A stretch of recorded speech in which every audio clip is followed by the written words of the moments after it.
আজ শেয়ার করব মুরগির মাংসের পাতলা ঝোলের রেসিপি।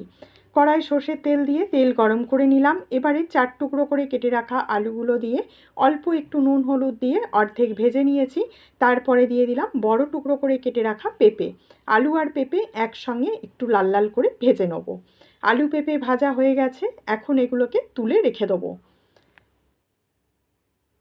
সেই একই তেলের মধ্যে দিয়ে দিচ্ছি গোটা গরম মশলা, দারচিনি, ছোটো এলাচ আর লবঙ্গ।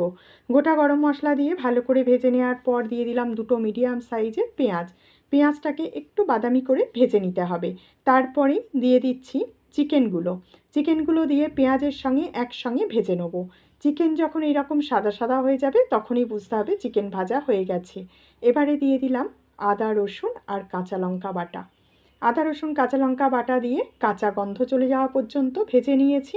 দিয়ে দিলাম একটা বড় সাইজের টমেটো আর দিয়ে দিলাম স্বাদ মতো নুন, হাফ চামচ হলুদ গুঁড়ো, হাফ চামচ কাশ্মীরি লাল লঙ্কার গুঁড়ো আর দিয়ে দিলাম 1 চামচ ভাজা মশলা।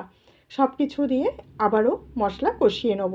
তবে ভাজা মশলা দেওয়ার পর বেশিক্ষণ মশলা কষানোর দরকার নেই। 1 থেকে 1.5 মিনিট মতন কষিয়ে নিয়েছি। অল্প একটু জল দিয়ে দিলাম যাতে মশলাটা পুড়ে না যায়। এভাবে কষিয়ে নেওয়ার পর এখন দিয়ে দিচ্ছি ভেজে রাখা পেঁপে আর আলুগুলো। পেঁপে আলু দিয়ে মাংসের সঙ্গে মিশিয়ে নিতে হবে। আর দিয়ে দেবো জল, পরিমাণ মতন জল দিয়ে দিলাম। আমি একটু পাতলা ঝোল করব, তার জন্য একটু বেশি করে জল দিয়েছি। আর দিয়ে দিলাম 4টে কাঁচা লঙ্কা। গ্যাসের আঁচ একদম কমিয়ে দিয়ে চাপা দিয়ে 15 মিনিট রান্না করে নিয়েছি। সব শেষে দিয়ে দিলাম হাফ চামচেরও কম গরম মশলা দিয়ে চাপা দিয়ে 5 মিনিট রেখে দিয়েছিলাম। তৈরি হয়ে গেল আলু পেঁপে দিয়ে মুরগির মাংসের পাতলা ঝোল। ভালো লাগলে প্লিজ একটা লাইক করে দেবেন।